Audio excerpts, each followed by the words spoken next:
get this out. We'll also stream this out so that we can go live. Great. So welcome, guys, to the what is now, I think, the 7th or 8th community call that we've done. And what's really great is as we rev up and wrap up for the conference this fall, we're going to be featuring some of the presenters, and we were looking for a topic that would apply to everybody, or that everybody is really interested in. And nutrition and the ability to have the most energy throughout the day is something that a lot of our community deals with on a daily basis. So we sought out someone who's going to be speaking and presenting this October on nutrition and tactical ways that you can actually improve your energy. And so we brought in Nate today. So welcome, Nate, and thanks for spending some time with the community today. Yeah, you bet. I'm excited.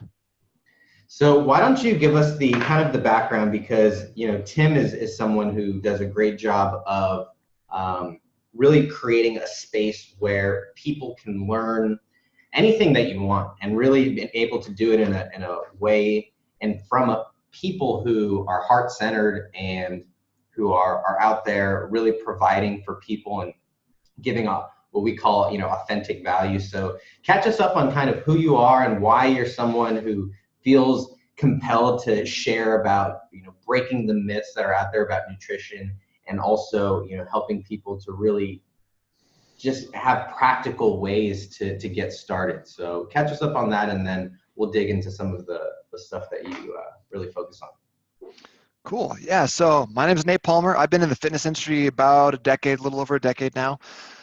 And what first started off for me as a passion, like internally and personally, because I feel like, and a lot of guys won't admit this, but there's like kind of that negative loop that runs through our head about, not feeling good enough, not feeling worthy, feeling like you have to look a certain way, like the people in the magazines or whatever else, to have value or to be, worth something. So I feel like a lot of my insecurities played into me really diving into a fitness routine for myself. So a lot of that stuff, when you not only start to get some results in the gym and start feeling a little bit better, but actually just go through the process of self-development and like learning some life lessons, which I think that training and exercise can provide for you, you start to realize that like that doesn't need to exist, that negative track. It takes up a ton of energy, and it just doesn't allow you to live your life to your, it's kind of like, it's a little cliche to say, but like live your best life, right?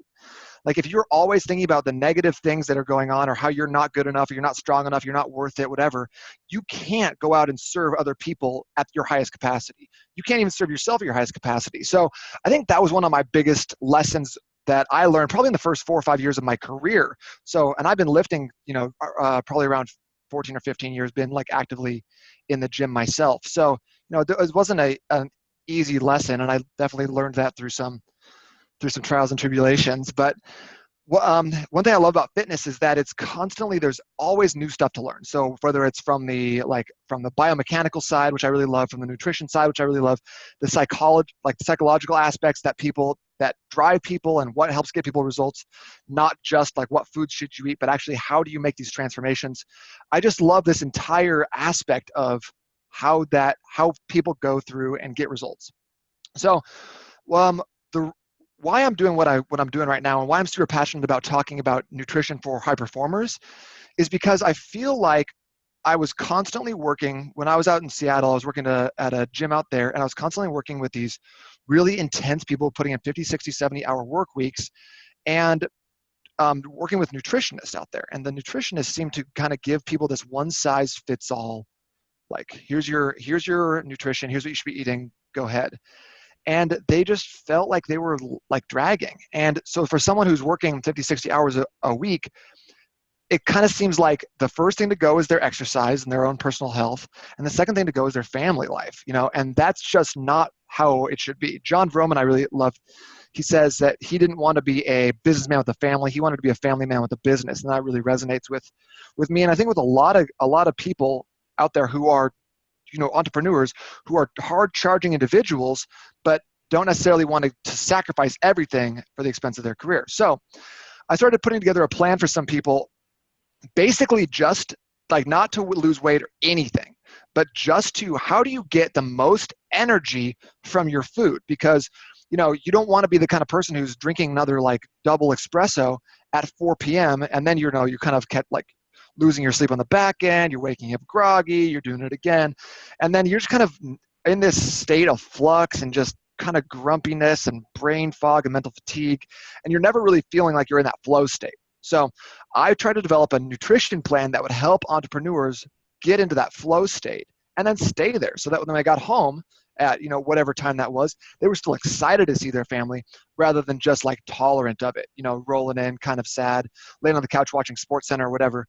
So I wanted to help people have the ability to come back home with the same energy and intensity that they put in all day at the office. So that's what I'm really passionate about.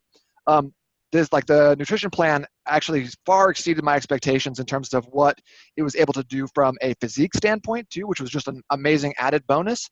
But the big win for me was being able to create massive amounts of energy, mental clarity, and focus for people who are high performers, not necessarily like Olympic athletes, but still high performers in their own way and need to feed themselves and fuel up as such. So that's where I'm at. That's a little backstory. That's great. I think it's so important because a lot of people, I look at my parents as kind of the foil or this previous generation, and they didn't have this knowledge and they didn't have this information. For them, food was only about how it tasted, and it really had no, they didn't connect it with how they felt and how they performed. And so people are waking up to the importance of what they put. So those of you guys who are on here live, I want to encourage you guys to really think about where are you at in this journey?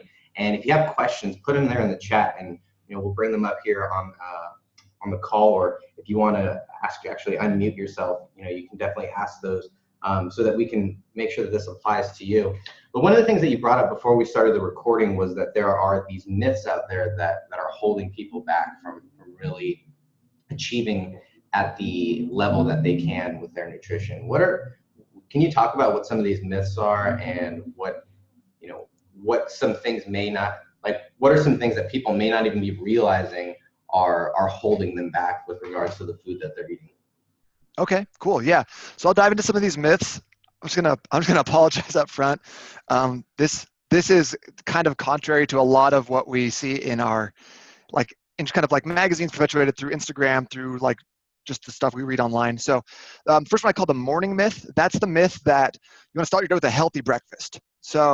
But a lot of times when you see in commercials healthy breakfast, it's like a bowl of cereal, it's a glass of orange juice, a banana, a piece of toast. And in reality, that's like the worst thing you could possibly have if you're a high performer looking for all-day energy, focus, and clarity.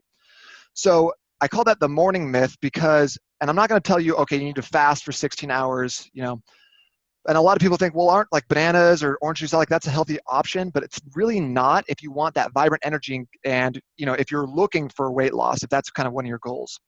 So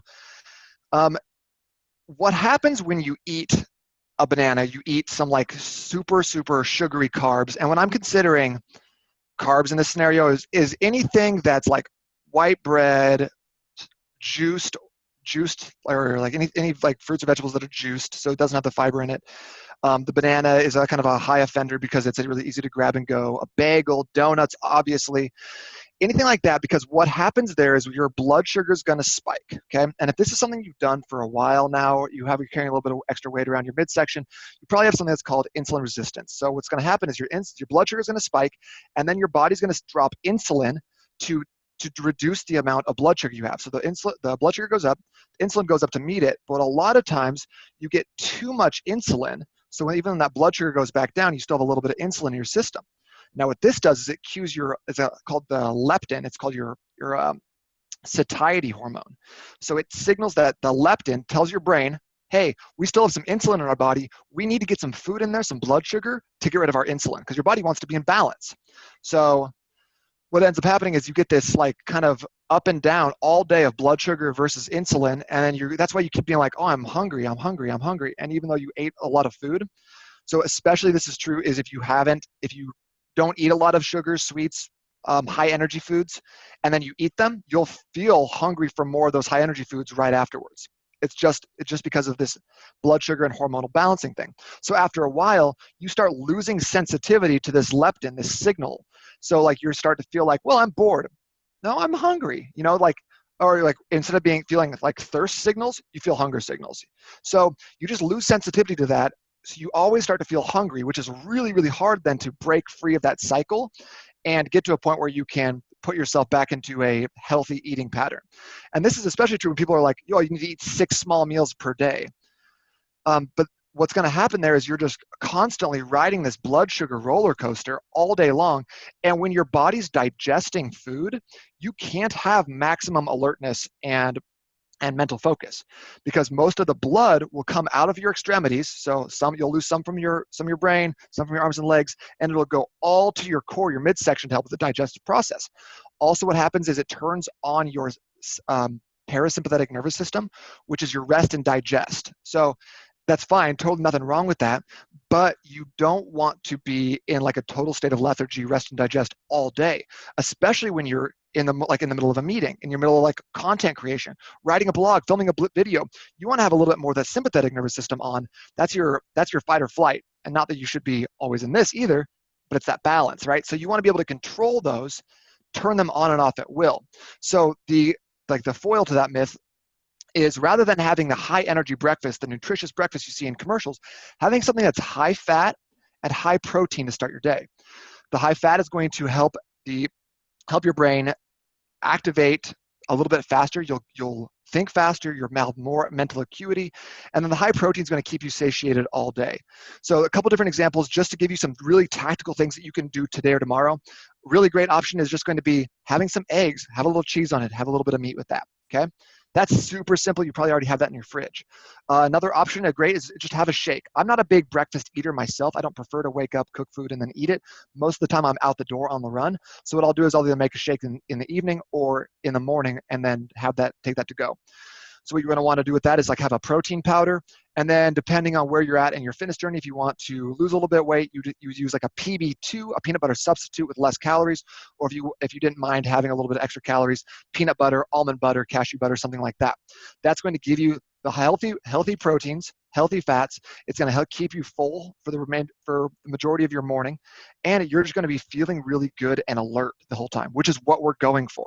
Eating for performance, not necessarily kind of what you were talking about, Hector, eating for taste. And there's no reason a shake can't taste good, but if you start reframing how you eat as, how am I going to fuel? How am I going to attack my morning, attack my day, attack my meeting? It just changes your interaction with food, and it becomes just a totally different way of seeing the things you eat, the things you put into your body. So that's what I call the morning myth. Oh, the last breakfast that I think is just lights out, my favorite thing in the world. And if you ever get a chance to try this, you're gonna understand why. But what I like to do is grill some chicken thighs. Thighs have a higher fat content than chicken breasts, and they reheat better. So grill up a bunch of those, and then I'll have 1 or 2 of those in the morning with a 1/4 cup of almonds. Best breakfast you'll ever eat in terms of energy and just feeling great the rest of the day, hands down. That's great. That's fantastic. So you talked about this nutrition plan, and one of the things that Tim wanted you to go into a little bit deeper was this plan of eating. So can you talk about, what's that shift, and what do people need to be having in their refrigerator that they may already have and that they can get started right away? And then what are some things that they probably want to go shop for if they want to take this stuff seriously?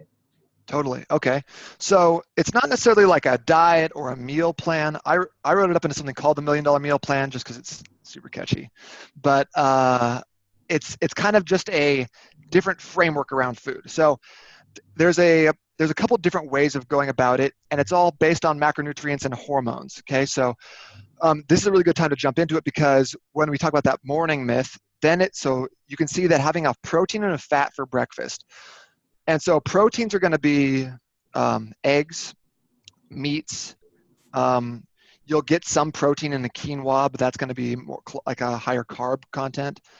And then some dairy products, especially like a Greek yogurt, like a low-fat Greek yogurt, is pretty high in protein. It's not a long list of things. Okay, so that's why I like to use some protein powder. It just makes it easy. Okay, fats are going to be something like avocado, egg yolks.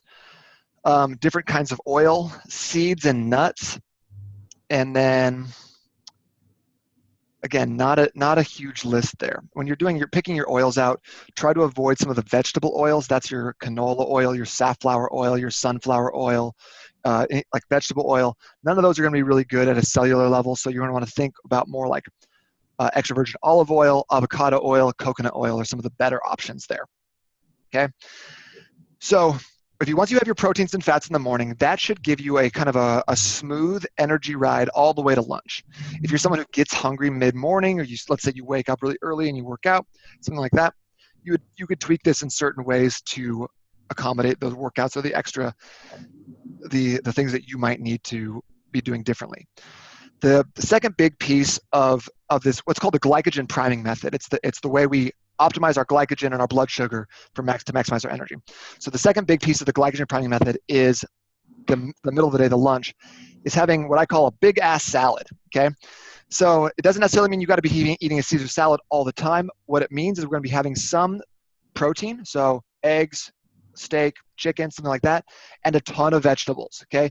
The more colorful you can get on the vegetables, the better. But if this means you just go to a Wendy's and you have a steak salad, you can get great results even if you're living that drive-through lifestyle. Because I know a lot of my clients, I've got a client who's a roofer, he's driving around 10 hours a day and he can't pack his lunch or doesn't. But either way, he's been able to receive like really, really good results, even going out to places every single lunch for the last 6 or 8 months. So, because all you need to do is be focused on high vegetable content, high protein content for lunch. What's great about that is it's not going to overwhelm your system. You're not going to get super full. You know that feeling when you have a Chipotle burrito, when you feel like you have to lay down, take a nap for an hour or so? It kind of gets you that 2 p.m. brain fog where you just kind of feel like sitting down, not really doing anything productive for the rest of the day. Now, a lot of us don't have that luxury of just sitting around for 2 hours. We have to be productive from 2 to 4, 2 to 5 p.m. You know, we have meetings, we have things to do, things that we kind of pushed off to the afternoon. So don't let yourself get super full, and especially avoid carbohydrates around that lunchtime hour, or minimize them. You know, the other great option for lunches, especially if you're kind of already at the level you want to be at, you don't really have any weight loss goals, you feel pretty good where you're at, is tacos. So tacos are a great option, especially if you're only going with like a 1 tortilla, especially those like little corn tortillas. A lot of times places will serve them with 2. You just take the 1, or you make them for yourself. So fajitas is always a great option at a restaurant. You know, I want to make sure this is something that you can do. It doesn't feel insurmountable. You have to be packing your tilapia and your broccoli and your asparagus every day. Most of my clients would not do that. So we had to come up with an option that was going to serve them outside, in a restaurant, at someone's house, you know, wherever they happen to be. So really simplistically, just proteins and just vegetables. So whether that's picking up like a rotisserie chicken at a store and a bag of baby carrots, great. Whether that's running through like a drive-through somewhere and getting a salad with some meat on it and holding the croutons, that's great. Whether you go out to a restaurant, you get fajitas and you like leave the tortillas off, great. Whether you bring that from home, great. But you can kind of mix and match, make this fit your lifestyle. But as long as you just stay within the framework of big ass salad, AKA protein and vegetables for lunch. Any questions on that at all? I would love for you guys to chime in on, you know, some of your personal questions. I'll chime in right now and share one. You know, one thing that is challenging is with a baby, with this little guy, lunch is kind of a challenge, and we have the unique opportunity of working from home, but I think like preparation is very limited, and so the ability, you know, 15 minutes to cook something would be a blessing. So what are some things, like in terms of preparation wise, that you think could help make some of those lunch times a little easier? Glad you asked. So I'm not really into meal prep. I feel like stacking up a bunch of 6 Tupperware things really depresses me, and it's a good way to burn yourself out on food really easily.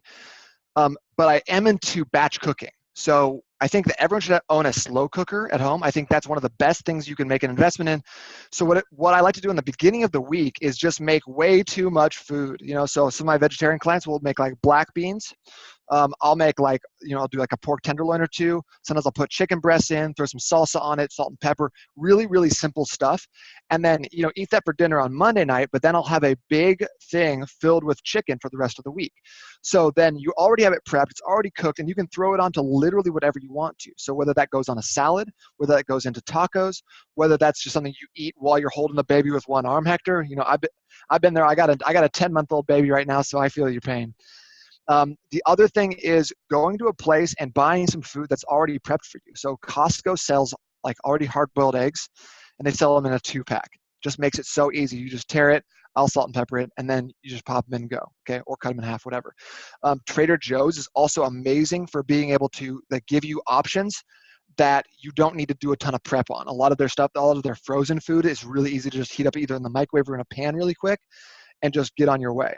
So finding a couple of different options that kind of fit with your lifestyle.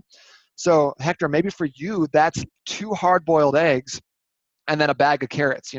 Well, that's not the most like satiating filling lunch, you're still going to be feeling really, really good. You're eating for performance, right? And then you can always have more food in the PM, which is what I recommend anyways. So trying to figure out that balance. So maybe your lunch is split up into 2 different meals, of 2 different small meals of that proteins and carbs, where you can get just like 5 minutes here and then another 5 minutes here to finish that off. But just make it easy on yourself, and don't try to fit yourself into the one size fits all, either like the 6 meals per day or got to sit down and have like a full meal and make a big deal about it. That's right. He likes I feel that.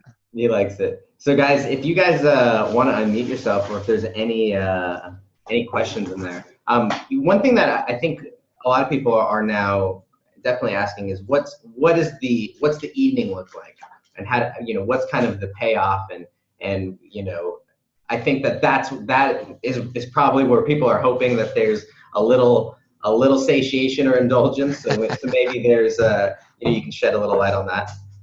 Yeah, absolutely. So one of the other stipulations for this plan was that the people I was working with had to be able to go home and eat with their family. They didn't want to walk in their family dinner and then have to go like get a little bit of like asparagus and eat that by themselves in the corner while their family was having like a great meal. So we had to put together a plan that was going to work for them, and then like make dinner time a success, because I know that's a lot of times that's the only time we get to sit down and actually enjoy our family, because a lot of the other times we're running around, right? So the dinner is comprised of a protein, a vegetable, and a carbohydrate. So we're gonna have most of our carbs in the PM, because that's hence the name glycogen priming. We're gonna prime our glycogen, our blood sugar, for tomorrow by having that all at night. Now, a lot of people will say, well, you don't want to eat carbs after 6, 7, 8 o'clock at night, whatever else. And that can be a good strategy for some people, but there's no scientific research that really says you store more fat at night or vice versa. So especially if you've gone through your day kind of in a state of slight deprivation, which I'll talk about why that's actually a good thing in just a second, it makes it great to go home and have like a healthy dinner with your family at night. And so like carbohydrates, I mean, you can obviously do pasta or mac and cheese or whatever, if that's not necessarily your best bet, but with this method, it gives you a little bit of flexibility in that regard to have something that's a little bit more fun, a little bit more family friendly. Personally, I think white rice is a great option. I'm all about white rice over brown rice, by the way. White rice is a great option. Potatoes, sweet potatoes, quinoa, beans, legumes, lentils, anything like that can be a great option for your carb. And then like in that situation, having like almost, a lot of people will talk about palms. So like having 2 palms worth of carbs, if basically that's all you've had for the day. So having mashed potatoes, like having a pretty substantial serving of that, then having a fist worth of protein, and then another 2 palms worth of vegetables. So trying to keep your vegetable nutrient density high, that's going to just serve you long-term in terms of increasing your lifespan, making you healthier, making everything feel good, antioxidants, all that. So always vegetables, because they're just so good for you and they're so satiating and they're going to provide the most bang for your buck. Always the protein, because that's going to help keep your muscle and keep you from losing muscle even if you're not working out. And then the carbohydrates most of the time just at night. So, and if that turns into a couple squares of chocolate for dessert, so be it. Susan, you said why white rice instead of brown rice? And this is one of my favorite topics to talk about because I think white rice is so maligned in our current culture because people talk about it like a fast carb. So, like in terms of total nutrients, um, brown rice is brown because it has its shell on it, so it hasn't been polished off. So but within that shell of the brown rice are these things called phytates. Now, phytate, like I don't want to like, it's not a scare tactic, but phytates are nutrient leaching. They're called anti-nutrients because they'll attach to different vitamins and minerals in your body, and they'll pull them out of your like your bloodstream, your muscles, wherever else. Okay. Now that's not a big deal because they're so minimal, right? But a lot of people attach a lot of value to brown rice because it's got the hull, the shell on it, and it's got more vitamins and minerals in it. But at the end of the day, there's really no difference once you account for the phytates and nutrient leaching and then the white rice. Then some people will say, well, white rice is actually going to spike your blood sugar worse than brown rice. But how many times are we eating just a bowl of white rice with nothing else? So that's the thing about the dinner time is we're having vegetables which are very fibrous, which are going to like keep our blood sugar stable. We're having protein, same thing. It's going to delay digestion, keep our blood sugar stable, and we're having our carbs. So it doesn't really matter at that point, you know, if you do have a banana rather than like mashed potato, sweet potato, or brown rice. So white rice is totally maligned. Eat whatever rice you like, though. Don't worry, like it doesn't have to be one or the other. Eat what you like, and just I want you to really enjoy it next time you have it. That's a great philosophy. Great question there, Susan. We appreciate you chiming in there. I know that Tim asked about dark chocolate. He says, can he keep his dark chocolate bar? So can you talk about, you know, maybe that extra, that fourth meal, that dessert, and how people, you know, can still, like you said, enjoy it while still sticking to some of these tactics? Totally. So I say, yeah, 100%. Keep that dark chocolate bar. Keep some sort of something at the end of the day. That doesn't mean obviously crushing a thing of ice cream every night, but there are great options, and I really feel like deprivation and being like, no, I can't have that because it's a no food, it's unhealthy. That creates weird mental stuff around food, and I think that like giving yourself the ability to enjoy things in moderation, and then when you do opt for that dark chocolate bar, really being like, I am choosing this dark chocolate bar. I'm going to enjoy the hell out of it. It's going to be amazing. And then just letting yourself off the hook. Too many of us go, oh, I shouldn't have this. And then we eat the whole thing, right? And we feel guilty. And then that whole cycle is terrible for us mentally. When you choose to eat something like that, you understand that like I want to eat this. I'm choosing to eat this. I know what this is going to do for me or not for me, you know, in the case of eating a whole Cinnabon at the airport or whatever else. But if you choose that every so often, choose it with great joy. So yeah, the dark chocolate with sea salt is great. There's a couple other really good options that like if you're like, man, I got a sweet tooth, but I want to eat something sweet every night. I think an apple with some natural peanut butter on it, natural almond butter is a great option. It gives you that crunch and that savory, which is great. And then one of my personal favorites is I just take some Greek yogurt, I throw some berries on top, and then I sprinkle like a half a scoop of vanilla protein powder on that, mix it all together, and it's a really, really nice treat. It's kind of like kind of almost like an ice cream, and it's going to be pretty healthy for you. It's going to actually stay in line with the principle of the glycogen priming method. So like there are a ton of great options here. So does that answer your question? Yeah, that was fantastic. Tim also asked, because a lot of our community members are families or growing families. So what are your thoughts on, and how can parents help their kids to start eating healthy, and you know what's the strategy there to get them on the right path? I think okay, and I'm just gonna say this right now. I am not the expert on how to get kids to eat healthy. You can come back to me in 10 years. I'll see you can see what a job I've done with my daughter. But based on what I've seen working with clients for a really long period of time is it really starts with mom and dad. So it starts with how you talk about food, the foods you eat, talking about foods in kind of like a polarized way, either black or white. That food is good or bad. That food is disgusting or like delicious. Instead, trying to frame things of kind of the way I try to get my clients to frame things. This is a nutritious food. This is a healthy food. This food is going to fuel me up. It's going to make me feel good when I eat this tomato, you know? So trying to talk about it from the back end of the performance with the benefits of the food rather than from the front end of good or bad, clean or dirty, tasty or not tasty. You know what I mean? So that's what I found. Maybe Lance or Brandy, they're on this call. Maybe you guys have some tips there. Not total, but I'm totally open for if you guys have some good tips that have worked for you. I'd love to at least give the rest of the people who are on an opportunity to ask some questions if you guys have any. I know Ellen had a question in there, and Casey said that she's been doing this. This is very affirming for her. So I'm not sure if the community wants to unmute themselves and ask a question there. But these are definitely fantastic tips. I'd love to hear from Brandy and Lance, because I think Nate's right. Sorry to put you on the spot, Nate, but you might have more insights. But I'd love to hear their take on that. Right after two things from Nate. One is fitness tips for the busy person. You know, the person on the go. They only have 10 minutes. What do you do all week? Not just because I'm sure you're going to mix it up. And two, tell them about your bands and how you kicked our butts at BYB and what we have in store for them at One Life. So both of them. All right. So fitness. All right, go.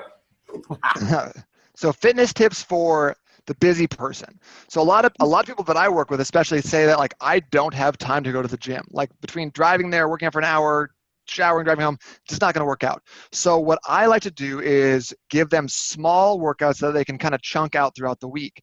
So I do think that if everyone has 15 minutes, and if you say you don't, you probably need to go reevaluate your calendar. But if that means waking up a few minutes earlier, you have 15 minutes, and 15 minutes is really all you need of focused, intense work to continue to move the needle slowly. Okay, and for a lot of us, moving the needle slowly in the positive direction is all we need to be doing to feel better, to look better, to have more energy, to have a more vibrant and healthy life. Okay, so nutrition is great. Got to have it to get the physical results you want. But training and actually moving your body is so important. Because we don't have energy. It's like, you ever said like, oh, I don't have the energy for that. We don't have energy. We create energy, right? So if you want more energy, you need to go create it by giving your body a reason to have it. So you need to be working out, doing something every single day. So especially if you don't have an hour, like 3 times a week, which is what a lot of people will try to start with 15 minutes 6 times a week, okay? I'm not going to tell you that 15 minutes 3 times a week is going to get you great results. It's probably going to keep you maintaining. But like every single morning, getting up and having some sort of movement practice. What Tim was talking about with these bands, I have a kit called the BOD in a Box. It's got a suspension trainer. It's got 2 different resistance bands. It's got some sliders in it. It's basically everything you need for a home workout. And I designed that for people who are super busy, traveling all the time, ending up in various hotel rooms, didn't have necessarily a lot of time to go to the gym or knew where they were going to work out on a daily basis. So I put together programs that were all about 20, 25 minutes long that you could do every single day that alternated between like an upper and a lower body, which is how I found it best to keep from getting super sore. And what that's going to do is you're going to allow you to kind of get some results, build some muscle, and then do what I call metabolic snowballing, because every time you work out, you burn basically that same amount of calories over the next 24, 36 hours, repairing the muscle tissue and all that. So if you can start to build a little bit of muscle, and then every single day you get like that extra calories added to the back end, you start to get more calories burning, which is going to give you a little bit more of like a nutritional airbag, essentially, like gives you a little more flexibility in your nutrition. You don't be so rigid with eating small amounts of food, because you actually are demanding that your body use more food, create more energy, which is where we want to be, right? I feel like a lot of people have this mentality about weight loss or about fitness that so many people, women especially, come to me and they say, oh, I want to lose this. It seems like we focus on becoming less. And I think that's the opposite mentality. Training and nutrition are designed to make us more. They're designed to make us better, right? So I want you to think about this as not like, how can I cut calories here and there and there? How can I use my nutrition? How can I use my training to get better? So change your goal, change your verbiage, change your mentality around that to be like, how I'm going to, you never done like a pull-up before? I'm going to get 3 pull-ups. I'm going to get to 25 push-ups. I'm going to run a 5K in my fastest time. Whatever it's going to take you from here up, rather than thinking about, I need to decrease myself, I need to decrease my weight, I need to slim down, I need to tone up, whatever that is. that kind of negative language around training. Anyways, I kind of got off on a tangent there, Tim. Sorry. I think that's brilliant on the, instead of trying to, you know, how would it put it? It's almost like an abundance over scarcity mindset. Yes, 100%. Yeah, interesting. And the pain, you know, this has got to be bad and dieting and, you know, and rather than just a lifestyle of, you know, just enjoying what you put in your body and getting the goods, and then feeling that wonderful feeling of what'd you call it? The metabolic snowball. I know this from when I get out and climb up a mountain and I can feel in the middle of the night, I'm just burning up. I know what's going on. It's just ching, ching, ching, ching, ching, ching, ching, ching of the calories. Just, yeah. Yeah. Because our bodies want to be healthy. They want to help like build you up, repair broken down cells. And so when you give it a reason to, it's going to take care of you. Our bodies trend towards health, not towards dysfunction like a lot of people think. So your body loves you and it wants the best for you. So give it that positive reinforcement. Think positive thoughts, give it positive food sources, give it like high nutrients, and give it a reason to get energized. Show it why it needs to produce more energy for you to have a more vibrant life, you know? Yeah, love it. So, hey, I'd love to hear your thoughts. You really haven't touched on the mind, body, spirit connections, the holistic tying it all together. I'd love to get your take on all that. Yeah, so I really feel like, and the reason I'm so passionate about the fitness side of things, and like I often will talk to entrepreneurs and say, like, I want to work on your finances, I want to work on your family, and I want to work on your physique, because I really feel like physical health is kind of the cornerstone. And I'm sure you've all probably heard the phrase before that the man with his health has 1,000 dreams and the man without has only one. So I really believe that that's true. And it really makes me sad when I see vibrant people living in that scarcity mindset or not living up to their potential because their physical health isn't in place. And I really feel like when that physical health, when like at least you are healthy, able to move, pain-free, then you can start to access those higher levels where you're pouring into other people. You're having like you're making that mental connections, you're creating like personal development, and you're helping like foster that community and experience for other people and that spiritual aspect as well.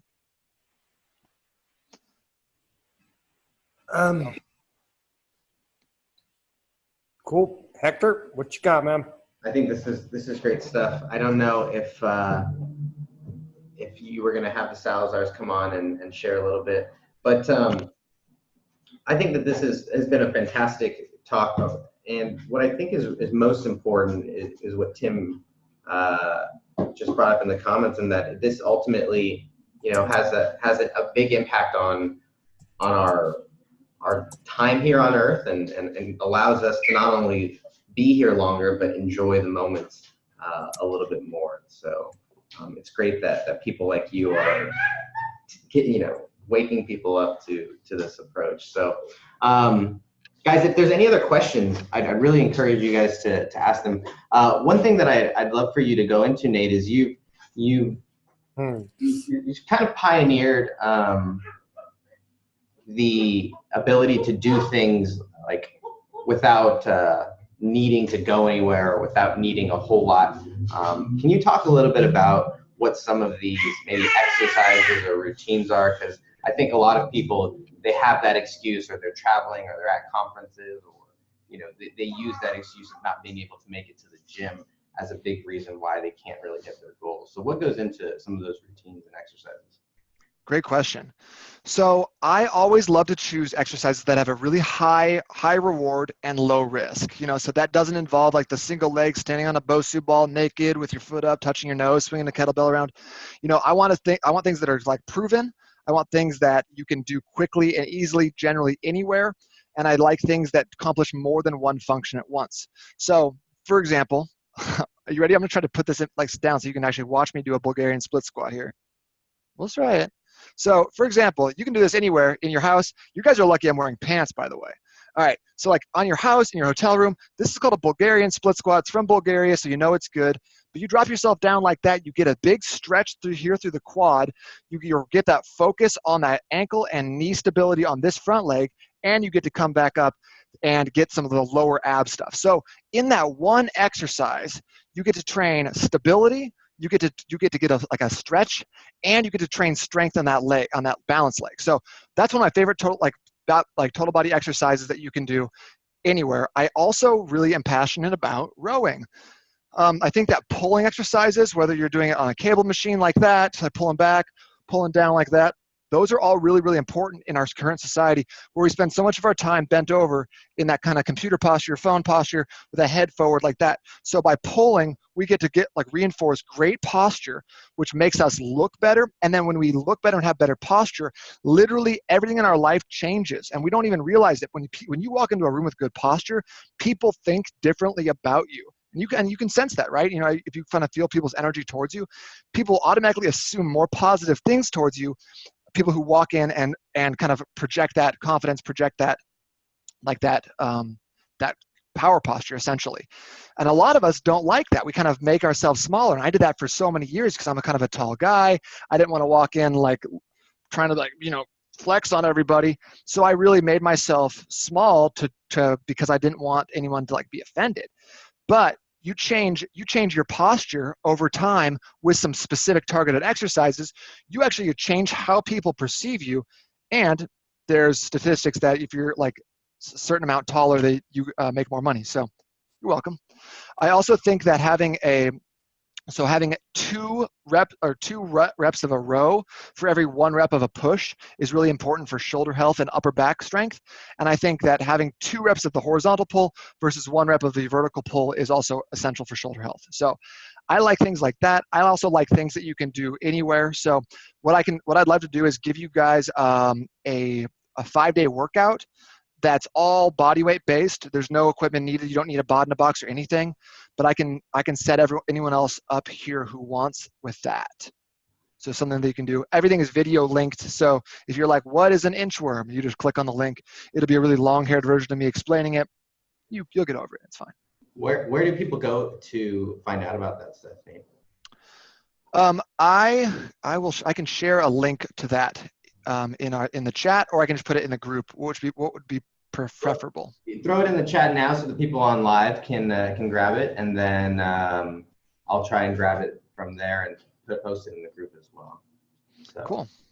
I know Tim threw Salazar's. Yes, sorry for being thrown on the spot there, but I would love selfishly to hear about getting and fueling a healthy family, because I know you guys have been going through you're right in the middle of that. So I'd love for you to share a little bit. The kid stuff? Absolutely. Well, Nate, what Nate said at first is exactly it. Education is really important. But what we do is, number one, we only bring approved foods into the house. So and who approves the food? Who buys the food? That'd be right here. So that would be my first thing. People, however, people do ask me about transitioning. And so the first thing for transitioning, if you have a diet that you want to transform, I would say to first find things that are healthy options that they're already used to.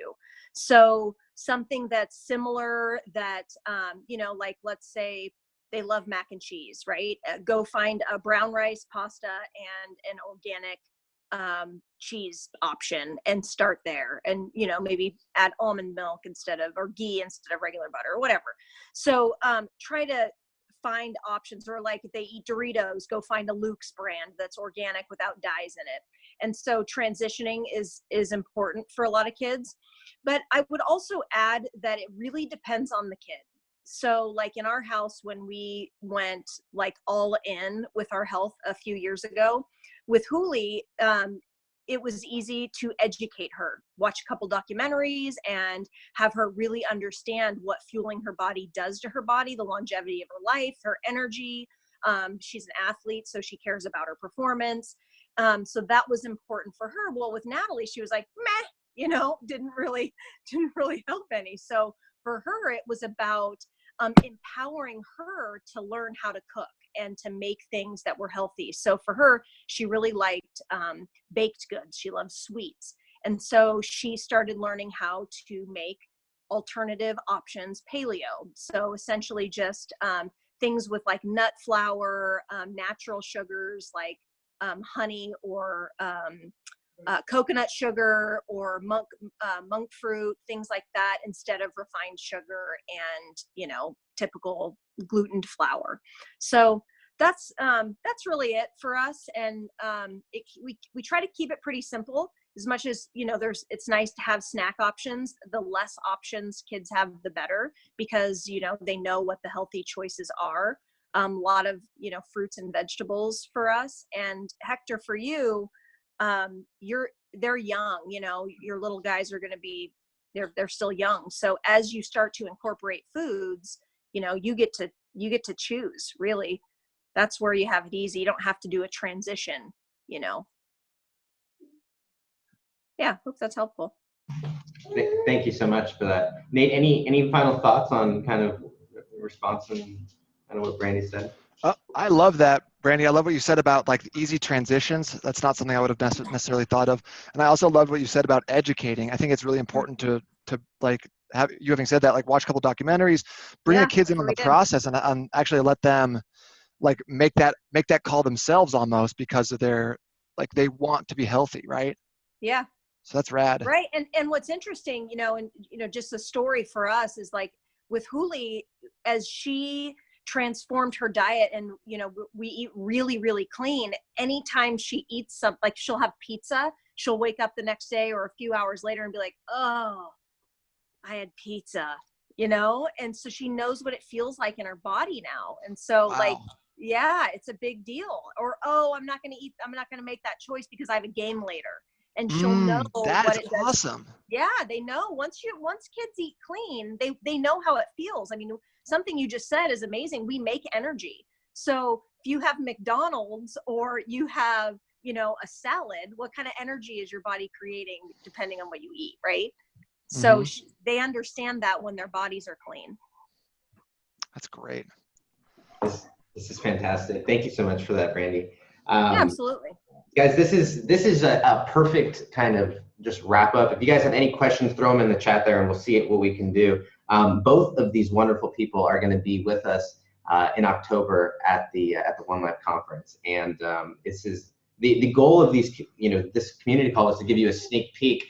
And I think that this was a great snippet and just a great little bit of what's what you can expect and what you can experience at the One Life conference. So Tim says we are what we eat. And Ellen, she loved this. She said thanks. And we appreciate you guys taking the time to hop on live. And Nate, obviously you taking the time out of your day and coming out with us. The tickets go up next a week from today. So you have a few days to get tickets at the current price. I encourage you to do that so you don't have to pay more and you can get a discounted room and the whole thing. So if you go to onelifefullylive.org/conference, you can get all that info. Come hang out with Nate, with Brandy, with Tim, with me, and it'll be a great time.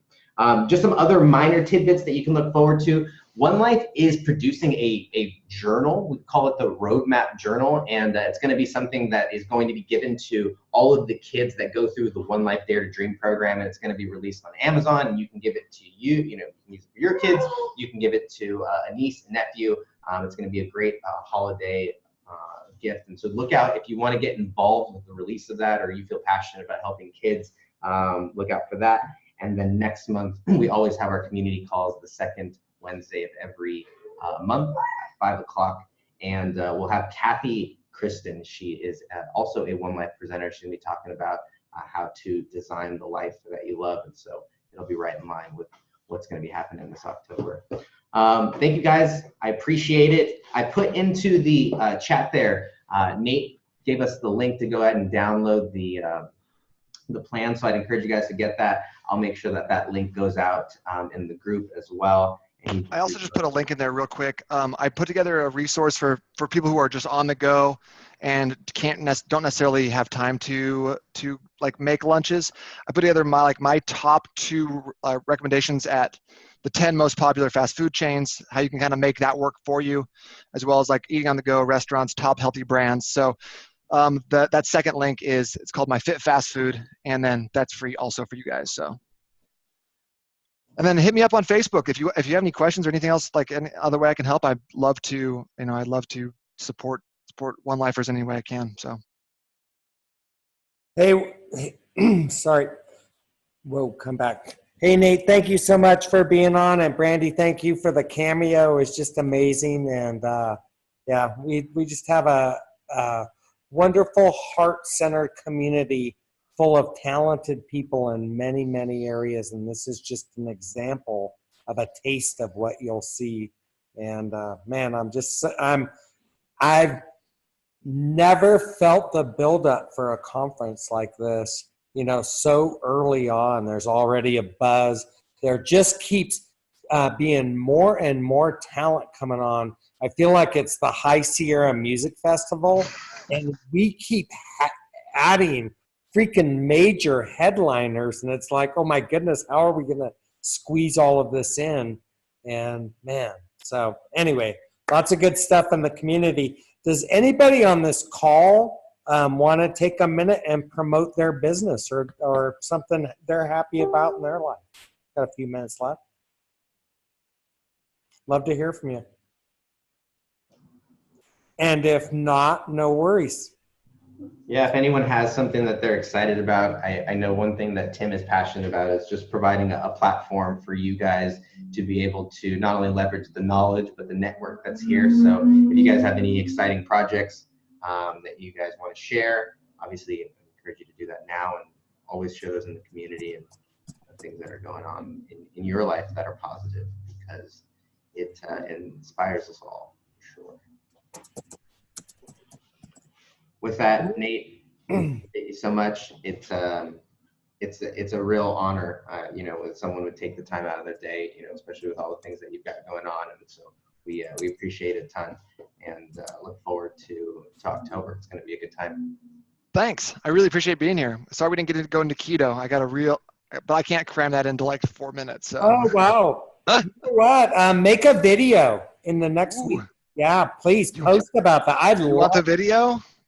I'd love to hear your. Nate, my wife actually, I'm being a bad husband here. She actually asked me to ask about keto for babies as well, because we have some reason to try and do that as well. So maybe that is a cause for a follow-up or cause for a video. Okay. I will say right now, I am not the person to ask about keto for babies. You got to go to the doctor for that one, man.